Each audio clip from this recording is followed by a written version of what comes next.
मैं दुनिया को मनाने में लगा हूँ, मेरा घर मुझसे रूठा जा रहा है। बड़े बड़े राष्ट्रीय चैनलों को देखते हैं तो उन चैनलों से ये लग रहा था कि कराची हमारा हो गया है, लाहौर हमारा हो गया है। किसी चैनल ने किसी को ये भी बताया कि हमने उनको पकड़ भी लिया है। वो ऐसा लग रहा था कि अध्यक्ष महोदय अब पीओके हमारा हो जाएगा। इन्होंने अपने मित्र से ही कहा कि आप ही सीज फायर अनाउंस कर दीजिए, हमारी कोई जरूरत नहीं है, हम सीज फायर आपसे ही स्वीकार कर देंगे। आप कितना भी उत्तेजित बोलें, देश की जनता समझ रही है। आखिरकार ये सबके मन में सवाल यही है कि जिस समय घटना हुई आखिरकार उन्हें बचाने वाला कोई क्यों नहीं। पहलगांव के शहीद सैनिक की पत्नी द्वारा देश हित में शांति और सौहार्द की अपील करने पर उनसे जिस तरह का दुर्व्यवहार और उपशब्द कहे गए, उससे हर महिला और सच्चा देशप्रेमी बहुत दुखी है। सिक्योरिटी लैब्स की जिम्मेदारी कौन लेगा? और पुलवामा में भी यही बात रखी गई थी कि इंटेलिजेंस फेलियर है। उस समय भी किसकी जिम्मेदारी थी इंटेलिजेंस फेलियर की? किसी को नहीं पता। सच तो यह है कि ऑपरेशन सिंदूर का होना ही सरकार की विफलता का प्रतीक है। मैं ये कहना चाहता हूं 2 लाइनों में कि मैं दुनिया को मनाने में लगा हूं। अध्यक्ष महोदय, मैं भारतीय जनता पार्टी के लिए बता रहा हूं ये लाइनें कि मैं दुनिया को मनाने में लगा हूं, मेरा घर मुझसे रूठा जा रहा है। मैं दुनिया को मनाने में लगा हूं, मेरा घर मुझसे रूठा जा रहा है। मैं सबसे पहले भारत की सेना, उसका आभार, उसका धन्यवाद देना चाहता हूं। दुनिया में साहसी फौजों में गिनती अगर होती है तो हमारी भारत की सेना सबसे आगे दिखाई देगी। उन्हीं के पराक्रम पर, उनकी वीरता पर, उनके अदम्य शौर्य पर हमें सबको गर्व है। कोई ऐसा भारतीय नहीं होगा जिसको गर्व न हो। हमें अपनी फौज पर गर्व है और हमें इस बात के लिए भी गर्व है कि जब सेना ने अपना ऑपरेशन शुरू किया तो पाकिस्तान के जितने भी टेररिस्ट कैंप थे उन पर अटैक किया गया। न केवल पाकिस्तानी कैंपों को नष्ट किया गया बल्कि पाकिस्तानी जो एयर बेस हैं उन तक पहुंच गए, उनको भी नष्ट किया, ध्वस्त किया। और जब हमारी फौज पाकिस्तान को हमेशा हमेशा के लिए एक पाठ पढ़ा सकती थी, एक ऐसा संदेश जाता कि भविष्य में पाकिस्तान कभी ये हिम्मत नहीं जुटा पाता। और ऐसा भी लगा हम लोगों को, क्योंकि अध्यक्ष महोदय, जब हम बड़े बड़े राष्ट्रीय चैनलों को देखते हैं तो उन चैनलों से ये लग रहा था कि कराची हमारा हो गया है, लाहौर हमारा हो गया है। किसी चैनल ने किसी को ये भी बताया कि हमने उनको पकड़ भी लिया है। जो कमेंट्री, जो विजुअल्स थे, वो ऐसा लग रहा था कि अध्यक्ष महोदय अब पीओके हमारा हो जाएगा। हालांकि सरकार के इंजनों को मैं टकराता हुआ देखता हूं। हो सकता है ये मेरा भ्रम हो, लेकिन पीओके के मामले में सभी इंजन हमें एक दिखाई देते हैं। और जहां पीओके पे पहुंचने तक की बात थी, कुछ लोग तो पीओके पर ये कह रहे थे कि हमारा कब्जा हो जाएगा, 6 महीने का केवल हमें मौका मिल जाए। ये अफसर सरकार आखिरकार पीछे कैसे हट गई और क्या कारण था कि सरकार को सीज फायर का ऐलान करना पड़ा? अध्यक्ष महोदय, हमें उम्मीद थी कि सरकार सीज फायर करेगी, सरकार ऐलान करेगी, लेकिन इनकी मित्रता बहुत है, बहुत गहरी मित्रता है। और उसका परिणाम ये है कि इन्होंने अपने मित्र से ही कहा कि आप ही सीज फायर अनाउंस कर दीजिए, हमारी कोई जरूरत नहीं है, हम सीज फायर आपसे ही स्वीकार कर लेंगे। आखिरकार किस दबाव में ये सरकार स्वीकार कर रही है? वैसे तो अध्यक्ष महोदय, आज जिस विषय पर बोलने के लिए मैं खड़ा हुआ हूं, दरअसल वो विषय होना ही नहीं चाहिए था। ये दुर्भाग्यपूर्ण है कि आजादी के इतने साल बाद भी ऐसे मुद्दे बने हुए हैं। ये बात अध्यक्ष महोदय पक्ष विपक्ष की नहीं है, देश की सुरक्षा की है, जनता के जीवन और रक्षा की है। हम सब मिलकर के कोई ऐसी नीति रणनीति बनाते क्यों नहीं है जिससे सीमाएं हमेशा हमेशा शांत रहें। लेकिन पहलगांव की घटना ने साबित कर दिया है कि लापरवाही देशवासियों की जान ले सकती है। और अभी जब मैं सुन रहा था और बहुत ही उत्तेजित भाषा में जब जवाब मिल रहा था,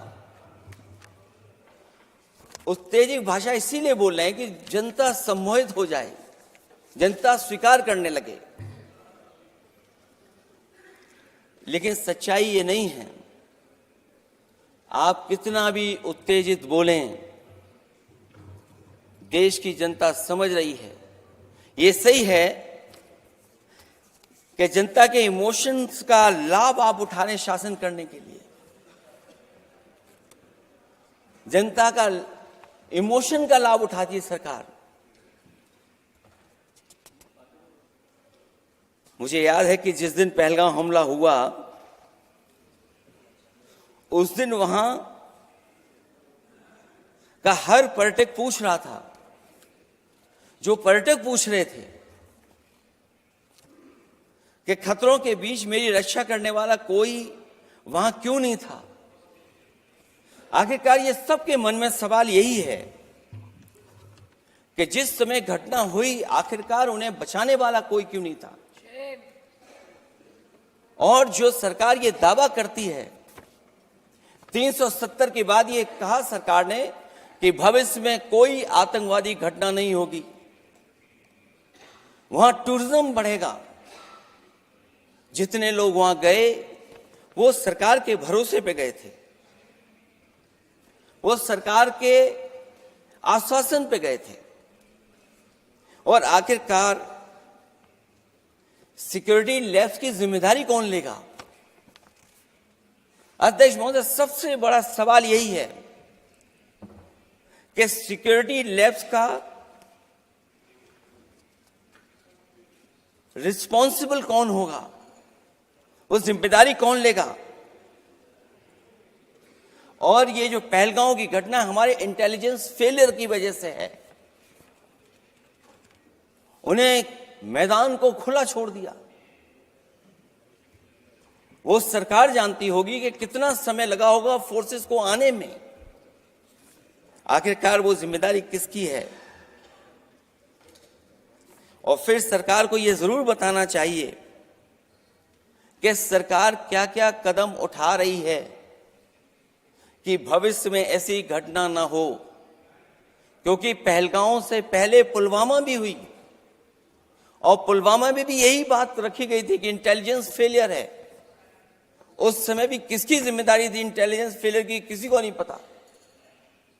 और अगर इंटेलिजेंस फेलियर पहले था तो पहलगांव में भी वही इंटेलिजेंस फेलियर हम लोगों को और पूरी देश की जनता जानती है। आखिरकार जिम्मेदारी किसकी बनती है? जो लोग बड़ी बड़ी बातें कर करके चले गए,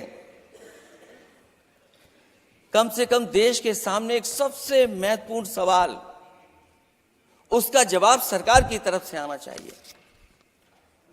क्योंकि हमारी सीमा पर जो सुरक्षा है, जो रक्षा करने वाले हमारे सेना के लोग हैं, वो हमारी सीमाएं सुरक्षित रखते हैं। लेकिन हमारे भारत का क्षेत्रफल क्या है?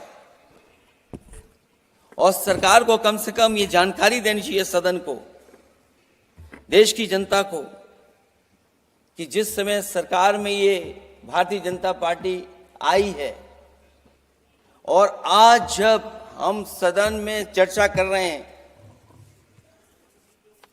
तो हमारे भारत का क्षेत्रफल क्या है, कम से कम क्षेत्रफल पता होना चाहिए। क्योंकि जब हम सवाल पूछते हैं, और जो सवाल पर्यटक पूछ रहे थे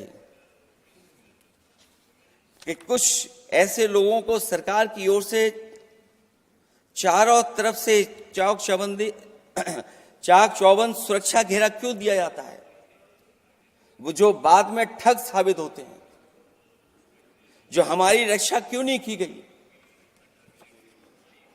पहलगाम के दूसरे दिन की जिस तरह की राजनीतिक कार्टून, क्योंकि जिस तरह का लाभ लेना चाहते हैं भारतीय जनता पार्टी के लोग, हम सब ने देखा कि पहलगाम के दूसरे दिन ही जिस तरह का राजनीतिक कार्टून भाजपा के ऑफिशियल हैंडल से पब्लिश किया गया और हमारे द्वारा घोर आपत्ति किए जाने पर हटाया गया, उसने साबित कर दिया कि भाजपा के लोग भी जानते हैं कि दुख की इस घड़ी में उन्होंने देश की भावनाओं के साथ बेहद शर्मनाक खिलवाड़ किया है।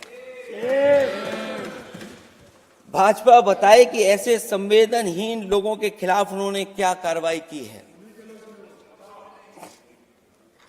ये अति गंभीर प्रश्न है कि जिन्होंने अपनों को खोया है उन पर दबाव डालकर के बयान भले बदलवा दिए जाएं, लेकिन भाजपा याद रखें, बयान बदलवाने से सच नहीं बदल जाता है। पहलगांव के शहीद सैनिक की पत्नी द्वारा देश हित में शांति और सौहार्द की अपील करने पर उनसे जिस तरह का दुर्व्यवहार और उपशब्द कहे गए, उससे हर महिला और सच्चा देश प्रेमी बहुत दुखी है, आहत और शर्मिंदा हुआ है। ये सब जानते हैं कि किन लोगों की हरकत थी। इस संदर्भ में और परिप्रेक्ष्य में हमने महिला आयोग को पुरजोर अपील की थी कि वो नारी की गरिमा के विरुद्ध गलत बयानी करने वालों के खिलाफ केवल शाब्दिक औपचारिकताएं न निभाएं और बल्कि सही से कार्रवाई करें, लेकिन उस पर भी कुछ नहीं किया सरकार ने। पहलगाम की पीड़ित महिलाओं के बारे में कहे गए बयान के लिए निंदनीय शब्द से निंदनीय शब्द तक को आपत्ति होगी। नारी वंदन की जगह नारी का अपमान, निंदा और हर संभव शोषण उत्पीड़न करना ही भाजपा का असली चेहरा है, जो बेहद शर्मनाक है। पहलगाम में हुए आतंकवादी हमले के जवाब में एलजी साहब ने कहा कि वो इंटेलिजेंस फेलियर है, लेकिन यह नहीं बताया कि फेलियर क्यों हुआ है। अध्यक्ष महोदय, मैं उम्मीद करता हूं कि सरकार का ये जवाब जरूर आए कि फेलियर क्यों हुआ है। ऑपरेशन सिंदूर के नाम पर जो प्रचार किया गया वो भी निंदनीय है। सच तो यह है कि ऑपरेशन सिंदूर का होना ही सरकार की विफलता का प्रतीक है। इससे बड़ी विफलता सरकार की कोई नहीं हो सकती कि अध्यक्ष महोदय, हम और आप सब मिलकर के बैठ करके सिंदूर ऑपरेशन पर बहस करें, चर्चा करें। ऑपरेशन सिंदूर के दौरान विदेशी लोगों ने दावा किया कि उन्होंने उसे रुकवाया है।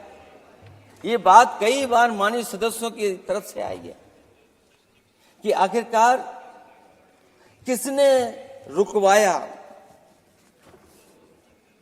हमसे हमारी संप्रभुता खंडित हुई है। संप्रभुता ही स्वतंत्रता की सुनिश्चित करती है। इधर आजादी के अमृत काल का ढिंढोरा पीटा जा रहा है, उधर हमारी इंटीग्रिटी को चुनौती दी जा रही है। देश की विदेश नीति पूरी तरह फेल है। ऑपरेशन सिंदूर और पहलगांव की घटना पर दुनिया के किसी भी देश ने हमारा साथ नहीं दिया। ये हमारी विदेश नीति का संकट काल है। हमारे पड़ोसी देश या तो अतिक्रमण कर रहे हैं या हमारे साथ नहीं खड़े हैं। और अध्यक्ष महोदय, जो हमारे मंत्री जी हैं, जिनका क्षेत्र बिल्कुल सीमा पर है, उनसे बेहतर कोई नहीं जानता होगा कि आखिरकार पड़ोसी देश कितना हमारी सीमाओं पर अतिक्रमण कर रहा है।